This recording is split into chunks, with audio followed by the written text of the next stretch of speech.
Hello, everyone, and welcome to Talk Nerdy. Today is Monday, November 10th, 2025, and I'm the host of the show, Dr. Cara Santamaria. And as always, before we dive into this week's episode, I want to thank those of you who make Talk Nerdy possible. Remember, this show is and will always be 100% free to download, and the way that we keep paying for all of the things that we have to pay for to keep making the show is by relying on the support of individuals just like you. I use the platform Patreon. That's where you can pledge any dollar amount towards each individual episode, all the way from, $1 on up. And I want to thank this week's top patrons. They include Chuck Blell, David J.E. Smith, Daniel Lang, Mary Neva, Joseph Lamore, Anu Badavaj, David Compton, Brian Holden, Gabrielle F. Jaramillo, Ulrika Hagman, Pasquale Gelati, and Joe Wilkinson. Thank you all so much. So this week I had the opportunity to chat with Cas Holman. She's the founder and chief designer of Heroes Will Rise, which is a toy company. It's so cool. She's also a former professor of industrial design at Rhode Island School of Design, and she is an expert on the value of play. She has a new book out that she co-wrote with Lydia Denworth called Playful: How Play Shifts Our Thinking, Inspires Connection, and Sparks Creativity. So without any further ado, here she is, Cas Holman. Well, Cas, thank you so much for joining me today. Hey, it's great to be here. So you've got a new book. It just dropped on October 21st called Playful: How Play Shifts Our Thinking, Inspires Connection, and Sparks Creativity. And of course, you are the one to have written this book. You actually co-wrote it. I love this so much. So it says with, so usually that means that you had like support in your writing with Lydia Denworth, who I've actually had on the show before. Isn't that random? Oh, yeah. Well, no, I mean, she's an incredible writer. So I'm sure that she's really been out there and around and fascinating to talk to. And did you just meet her for this project? Yeah. I kind of had been tinkering with what the book might be.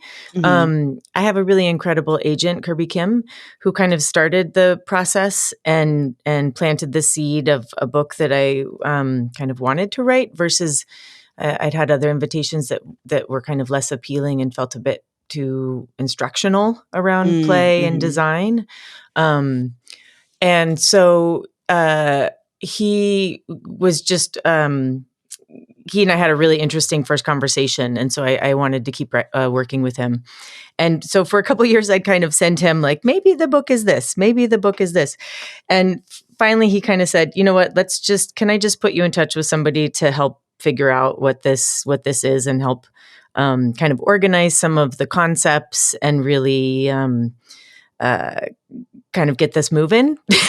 That's so smart. I'm learning so much. To put it lightly, because I love that. So that's a thing that happened. Like, I've been talking to people on the show lately, and I'm sure my listeners are getting annoyed of hearing me be like, I've really been thinking about writing a book, and my agent has really been pushing me. I actually owe him an email. Gosh, I hope he's not listening. But no, it's so good that there are people to help with this kind of thing. Absolutely. And, I am a playful human. Like, I do, like, play is my default mode.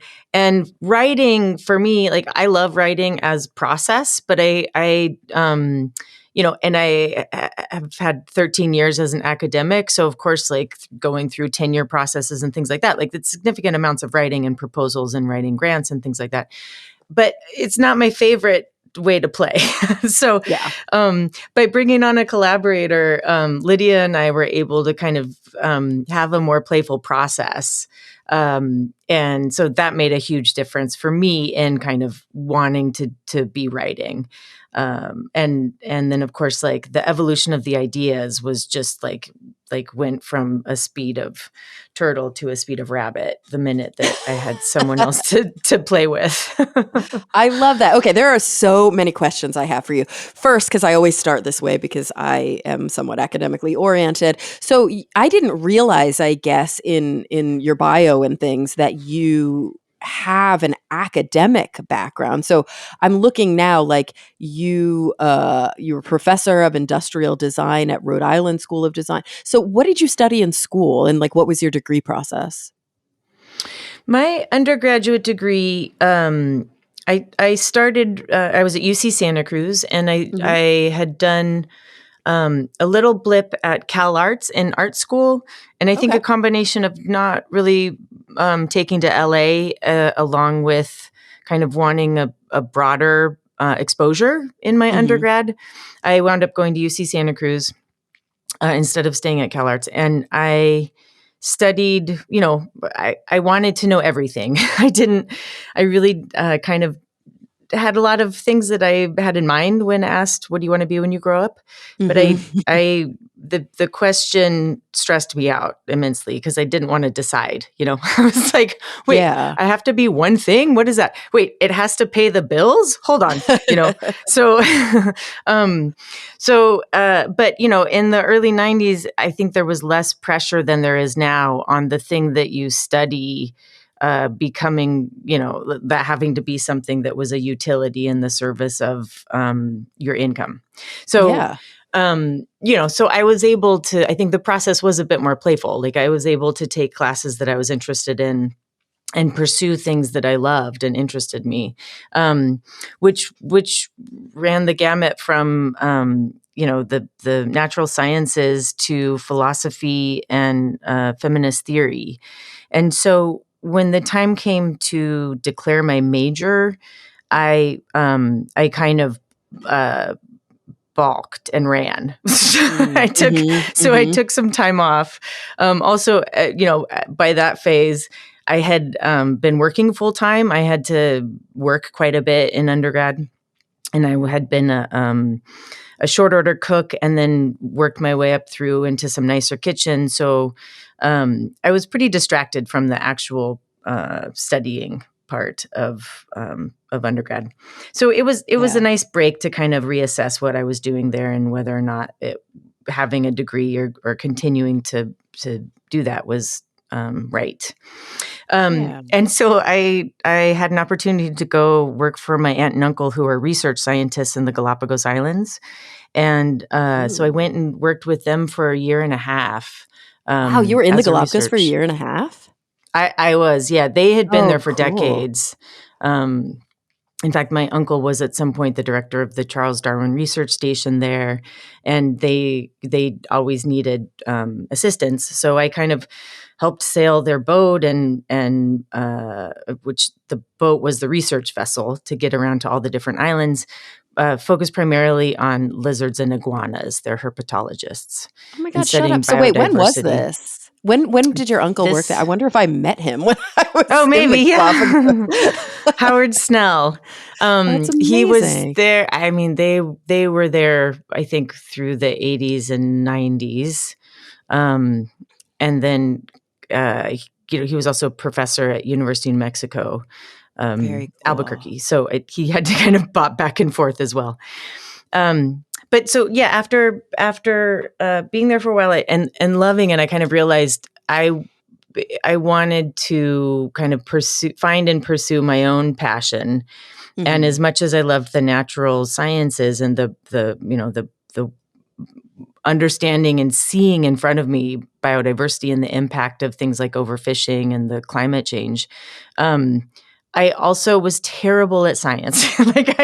My actual data collection was a complete shit show. I like just doing things the same way twice. Apparently, that's where I learned, like, wow, this is not intuitive to me.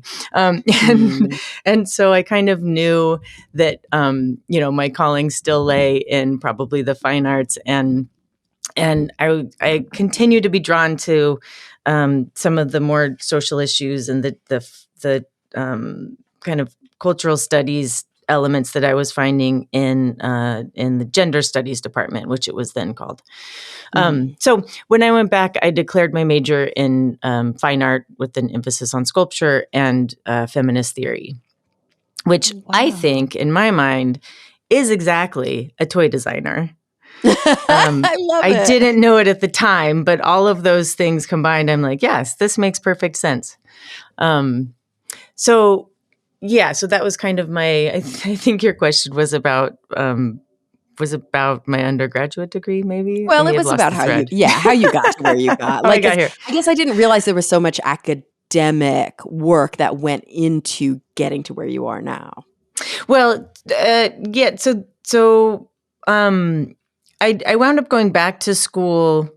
I think about 6 years later to get Hmm. my degree in design. I didn't really know much about design until my mid-20s when I started working for a high-end furniture company, and Mm. then kind of realized, oh, I could bring together, you know, my desire to have some kind of impact or work that has a positive impact on people, and as well as the need to pay my bills, and that I just can't seem to stop making things and making art, Hmm.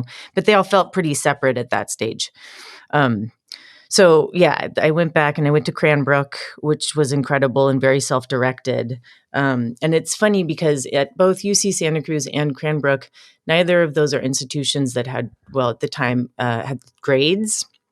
Okay. So the kind of intrinsic motivation was very present in everything that I was doing in my own academic life. And then in my design, what I kind of the open endedness or the free play that I design for has a lot to do with kind of intrinsic motivation, right? So I think that Mm. I've always had kind of an interesting relationship with grades as an extrinsic motivator.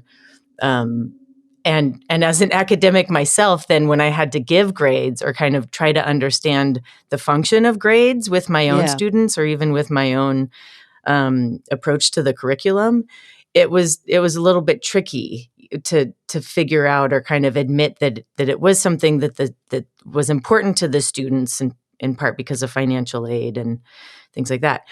But trying to be, I was wary of ever using grades as the reason to get them excited about learning. Right. Right. So that's always been kind of interesting. Yeah. What about other kind of motivator? I don't know. I'm thinking back to an episode I had 1,000 years ago with Adrian Hone. I cannot believe I remembered his name. I think that's correct. Who who sort of he developed that game, Zombies Run. I don't know if you've ever played it, or it's like an Mm-mm. app and it helps you like make running fun because you're like zombies are chasing you while you're on Oh your my runs. gosh, that's Yeah, it's funny. like really interactive. And he talks a lot about play as well and this idea of sort of gamifying. So there are these extrinsic motivators that work really, really well that maybe aren't grades, but that kind of exist outside of that. Yeah, I think a lot of actually what I'm trying to do in my work, and I think this had Mhm. to, with Lydia's help, I kind of made this more explicit in my own thinking, but also in the book, was to kind of complicate that a little bit. That in Mhm. fact, I think because so much of our lives are extrinsically motivated, I think we're really disconnected from our own intrinsic Yeah. motivation, not Yeah. just for the sake of doing it, but for the sake of understanding what we need, right? So Mm. when we have schedulers and apps that say like it's been 20 minutes, stand up, stretch, um, Yeah. run fast because zombies are chasing you, like you're doing it for these reasons that aren't related to being in touch with your body or your needs, Mhm. right? So if a thing is telling me to stand up every 20 minutes, it just disconnects me from my own like ability to stay in touch with my body, like listening to my body. It gives me another reason to not listen to my body, right? Yeah. Because I'm going to Yeah. trust the app to tell me what my body needs. And so increasingly when we're gamifying things, or just kind of deferring to the app to tell us you've had enough social media for now, you've had enough screen time, you should stop, it just makes us less aware of the ways that our bodies and our brains and our nervous systems are telling us things all the time. Mhm. And I don't think we need more reasons to ignore them. So Yeah. in free play, when we kind of play, and free play is defined as something that's individually chosen, personally directed, and intrinsically motivated. It is you're doing something that you're choosing to do, which usually starts with, what do I need right now? And how do I get that for myself? Right. I think I need some quiet alone time. What would that look like? Well, maybe I'll take a walk, or maybe I'll kind of go sit and read a book, or maybe maybe I want to go bird watch for a minute, right? Like bring some attention play in there. So,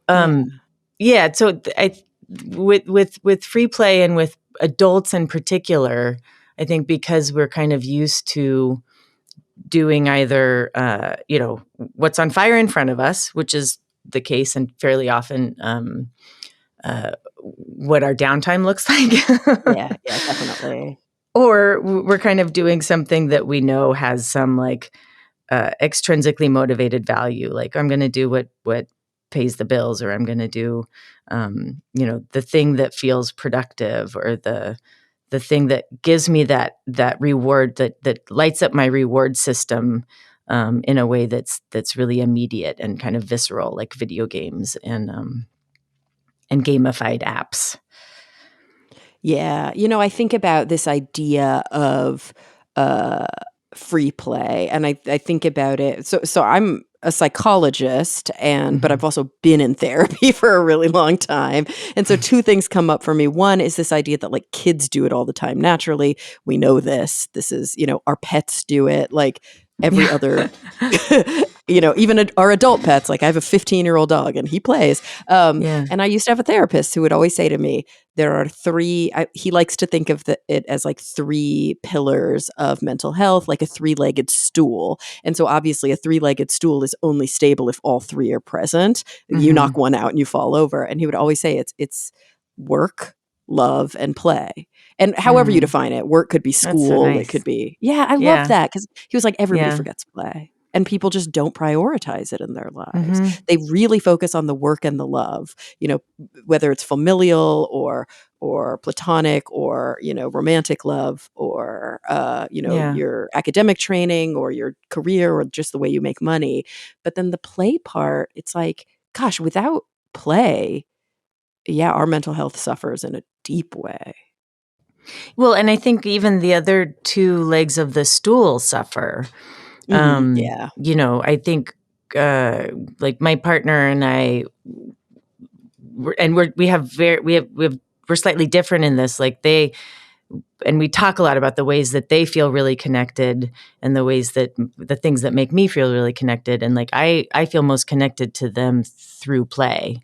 And so for me, like if the love leg didn't have play, and if the work leg didn't have play, like they would be too spindly to help hold up the stool.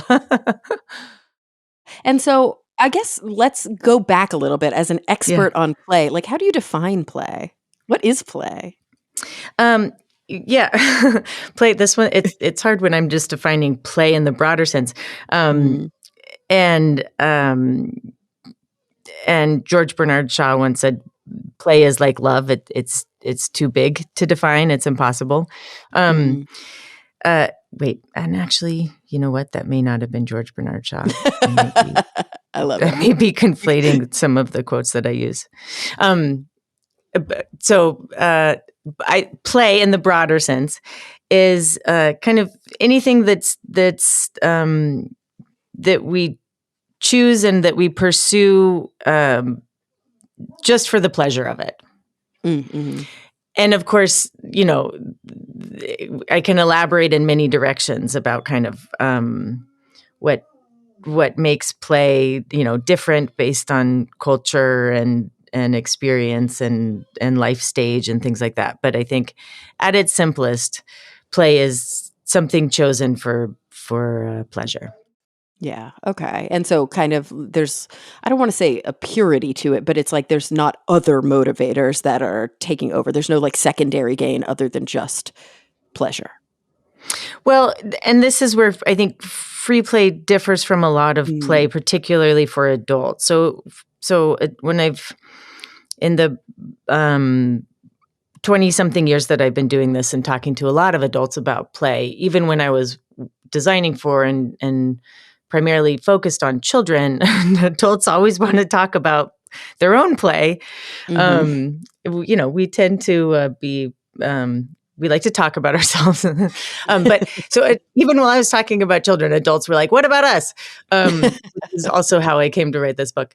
I eventually stopped saying like, not my job, and started saying, oh, okay, I guess I do actually know something about this.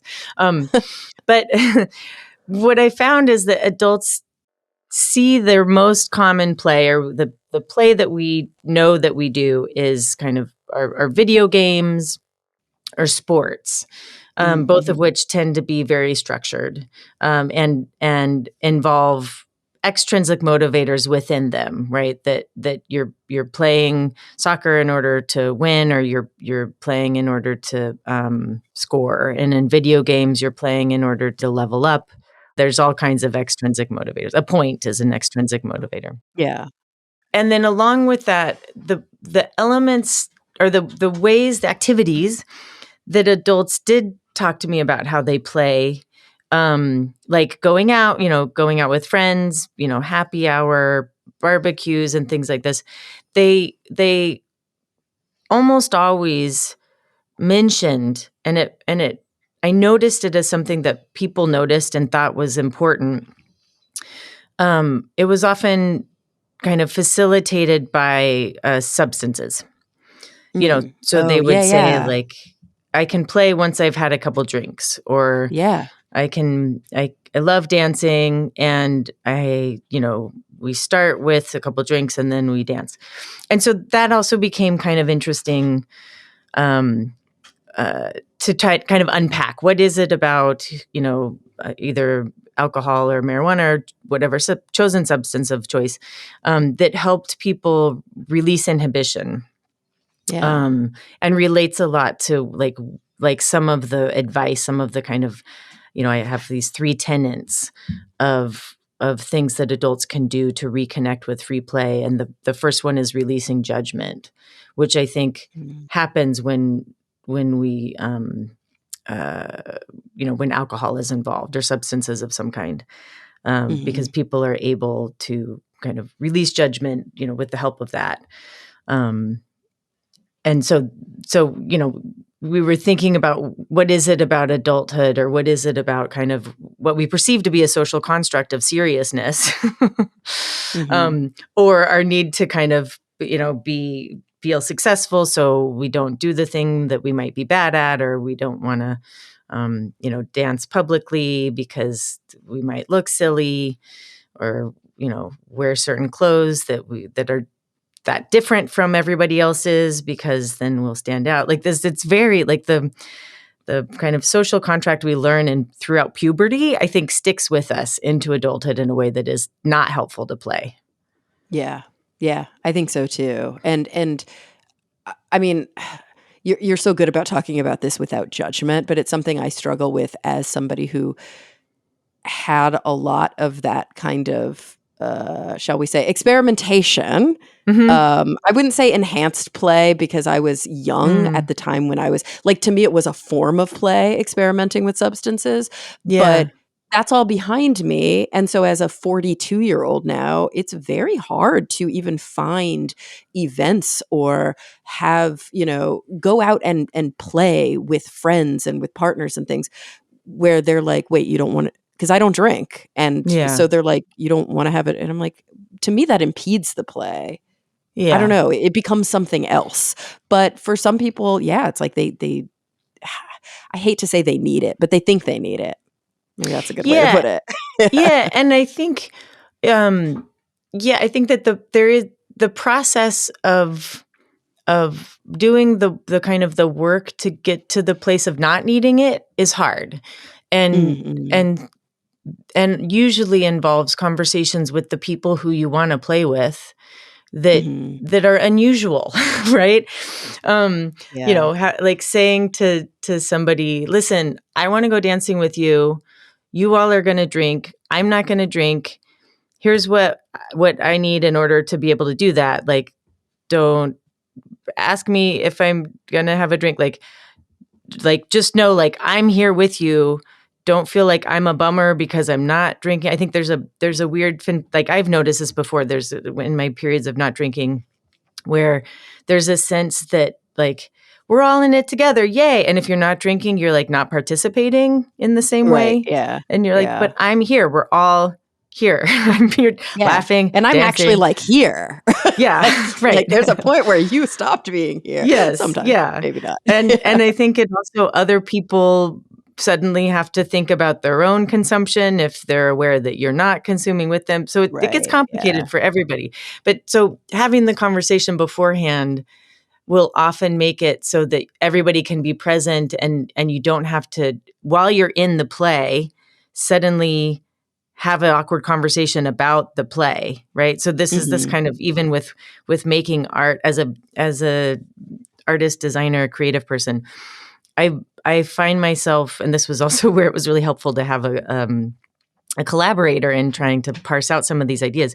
For me, art and play are kind of the same. Like when I'm making art or doing design work or in the flow of that, like it feels the same as play.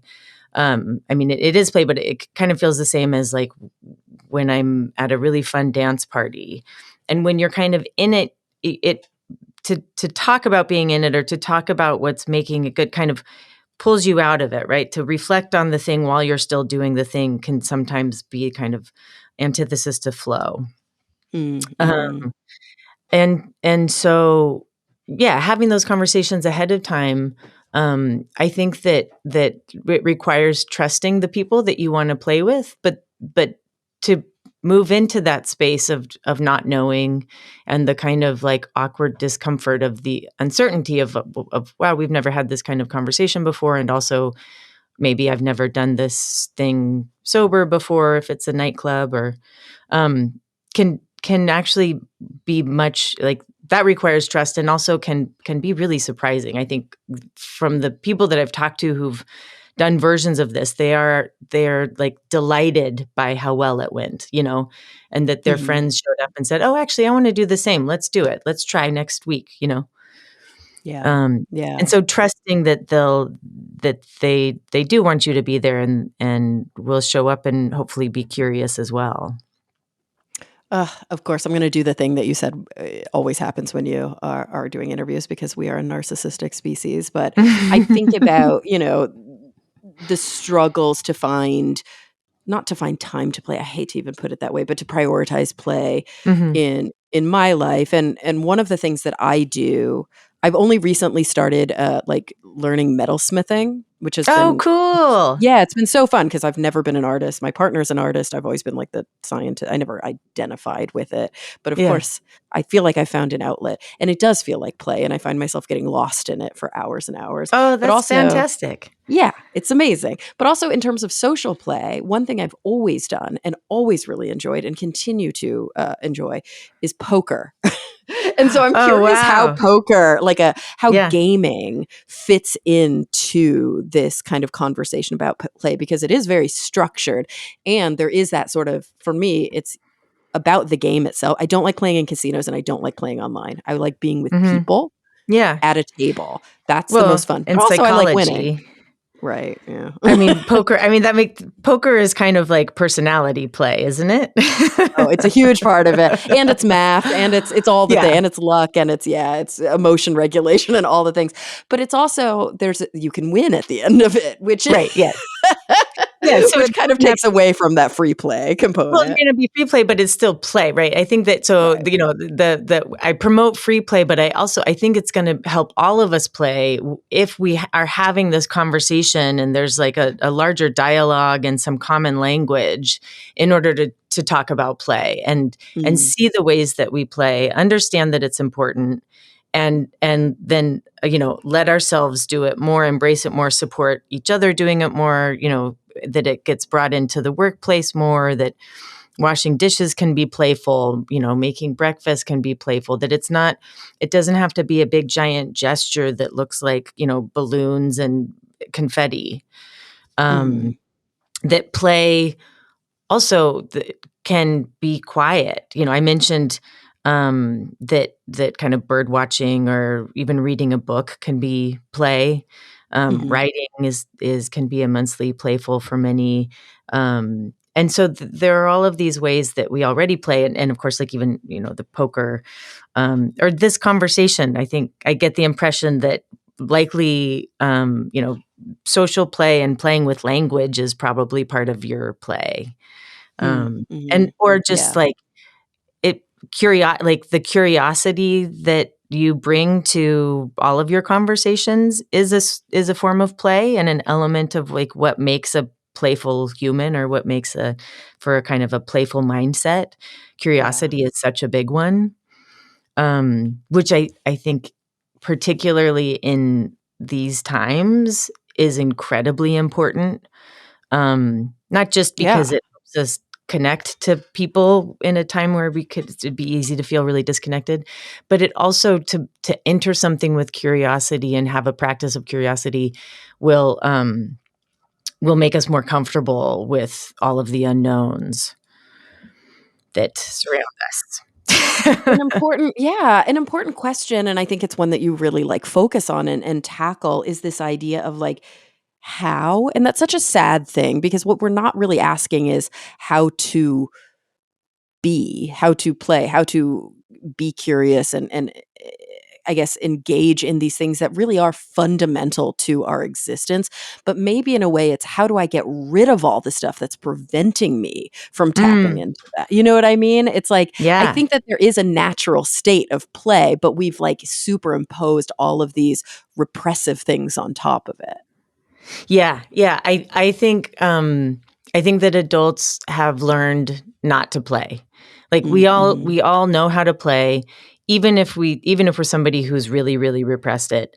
It is still there. It is play is hardwired into us. It is how we become who we are.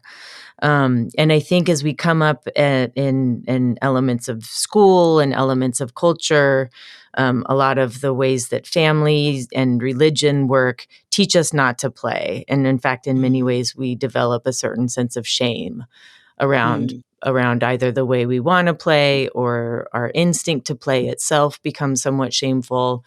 And so I think that in order to reconnect with the play, we just have to unlearn how to not play. Right? Yes, yes, exactly. So how do we do that? Yeah. I mean, I think, for one thing, like kind of reflecting, like thinking about, yeah, like, and kind of tracing your own, like remembering the power of play. Like start with the book starts with a play memory. When I work with adults and groups and organizations and do talks, I typically start with a play memory just to kind of ground everybody in the Mhm. room, but also kind of take people back to put their body and their heart in a play Yeah. mode. um, and often it's as we kind of share with each other, do a really quick kind of like what resonated, um people will have a hard time saying exactly what it was they were doing. They just remember like that they were alone and they were outside and playing with some pebbles, and or really simple things that Mhm. resonated and stuck with them. And there's a reason that you remember that, right? Like if it's something that's sticking with you, like it was formative, it was important for whatever reason. And so grounding Yeah. ourselves kind of in, oh yeah, that is part of who I am, and that's like that I'm tapping into something foundational in myself, and like let's remember that and figure out how to tap. And I'm not saying like tap into an inner child. It's not a matter of like find that child that was playing with the pebbles. It's a matter of that's part of who you are, and play, tap into your play, that it's still Mhm. there, and it wants to play. I think we have play voices. I think we have, it's your play voice is the one that's like that kind of calls to you to go do the silly thing, or if the bus is late, dance while you're waiting for it, or chat with strangers. Like there are all these ways that I think our play voices try to prompt us to do things that that then our adult voice says, no, you'll look silly, or like, your shirt will get dirty, Yeah. or like, you can't do that in the grocery store, like whatever it is. Yeah. So I think it starts with kind of having an awareness. And then from there to kind of actually let yourself play. I think the releasing judgment is a big one. We fear judgment, and it's hard to trust yourself and trust the people around you, but we have to if we're going to play. Embracing possibility is another, and that's kind of about curiosity, like saying, I'm not sure where this will go, but I'm interested, right? Yeah. And then reframing success is the third element that I think can help adults get back into free play. And reframing success is kind of, that's about kind of saying, well, what's actually my goal here? And since we've been using the kind of, you want to have a night out with friends, but you don't want to drink. And so you're like, well, how can I do that? Is the goal that it's, the craziest, zaniest night ever? Or is the goal that we connect and move our bodies around and, be around a bunch of people that we've never met before, which is its own play, right? And so when you kind of think, kind of say like, wait, what are we actually after? Because there's certain habits around like, oh, I'm going dancing, so it has to be epic. And it's like, well, not really. You could go dancing and kind of just have a nice time. Or it could be epic because you got to have these conversations that you needed to have, or you just haven't moved your body around enough, or you haven't dressed up. You need an excuse to dress up. So it may not be the most epic dinner ever, or it may not, nothing crazy or unexpected is going to happen, but you're going to have a really great time because you've reframed success from what you assumed it had to be. So reframing success is a kind of big one that I think we can do fairly often. And that makes the process of the thing we're doing much more playful because it kind of takes the pressure off of everything being perfect.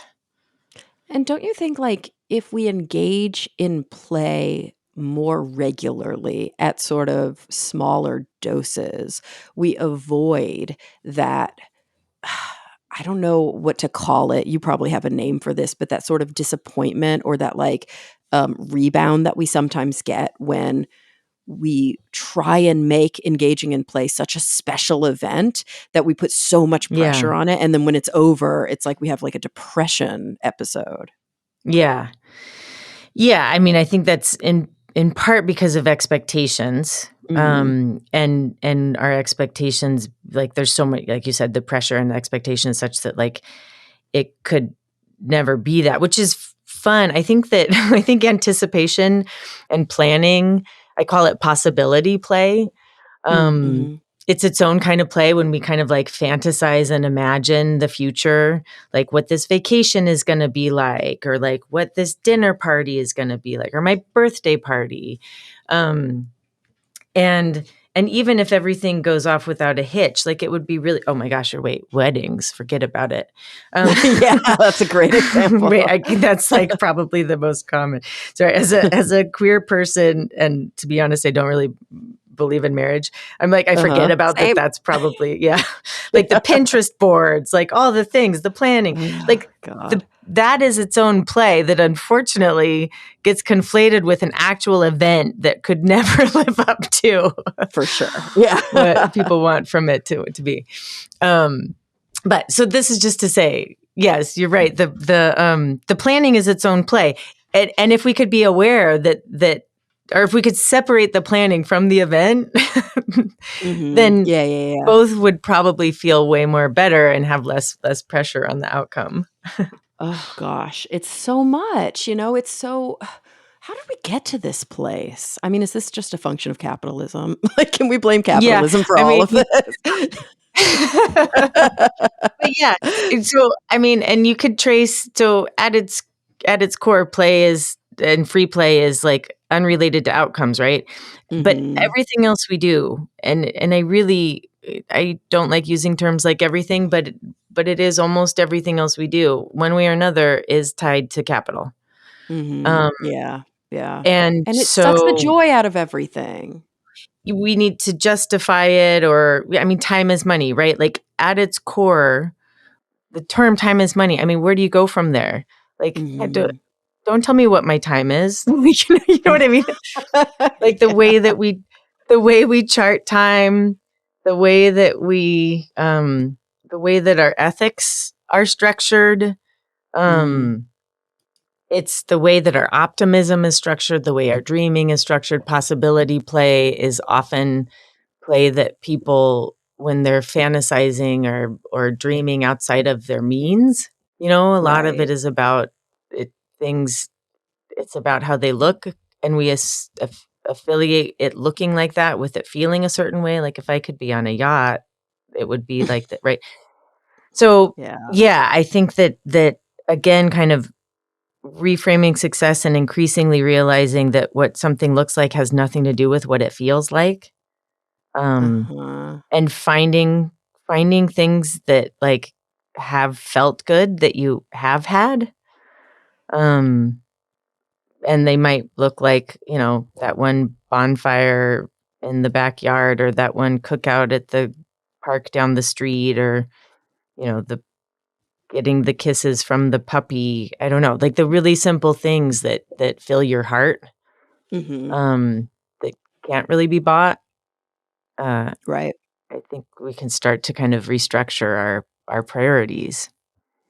It definitely seems like, and not to get too psychology on you, but like that mindfulness is a huge part of this. It's like really taking a minute, taking a breath, and noticing what's right in front of us, and engaging Mhm. with it as fully as we can, because so much of what we do is we just like rush past beauty and aesthetics and fun and joy and play. And when we slow Mhm. down, there's just a richness there.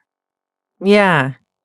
Yeah, and it's that part of kind of playing with what's around you and seeing that there are possibilities for play everywhere. And Mhm. it doesn't look like necessarily a thing to play with, and exploring can be playful. There usually is something to play with, whether it's a pebble or a a, a stick or an idea. Um, the One of the plays that I think is particularly relevant right now is attention play, because our attention is so sought after. It feels like Right. it's actually pretty hard to claim your attention. And we have all these Mm. habits around attention, and this idea that we need to, I want to escape, like, or I'm tired and kind of can't deal with the world, say, right now. Right, and so So I people need to, try to like, escape go away. into yeah, Yeah. like we try to like escape into our devices, when in fact, like, escape the device in order to be in the actual world that's around you, like the people in front of you. I live in New York, so I travel by subway largely, and just people watching on the subway, it helps me connect, whether or not anybody else is looking around or doing anything particularly interesting. It just helps me remember that I'm not alone. Right, Um, right. and that, like, whatever I'm going through, I'm doing it with millions of other people. Like I think I've had in the last 20 years, like my biggest highs and my biggest lows have ended on the subway. I gotta, you know, something incredible happens, I get on the subway to go home. Something really terrible happens, I get on the subway to go somewhere else, right? And so I cried on the subway. I've like laughed hysterically on the subway. Like, it feels really good to do those things like in community, even if everybody is ignoring me. Yeah, yeah, and there's this idea too of, like, escape is so interesting to me because we obviously escape into our devices, we escape into the void, we escape, but we also, Mhm. and I'm about to escape onto a vacation, we also often think, like, "I just have to get away, and once I get Right. away, everything will be better," but then we forget that, like, wherever we go, there we are, you know? Right. And Yeah. so, like, it all comes with us, and there is, Ew. I guess, something to say about, like, leaving your laptop at home and, maybe you're the type of person who has to force yourself to disconnect by going to a new environment. And there's a lot of other beautiful ways that you can play in a new environment, right? It's something novel, allows for like an easier kind of diving into play, but also we can play at home. We can play on the subway, like you said.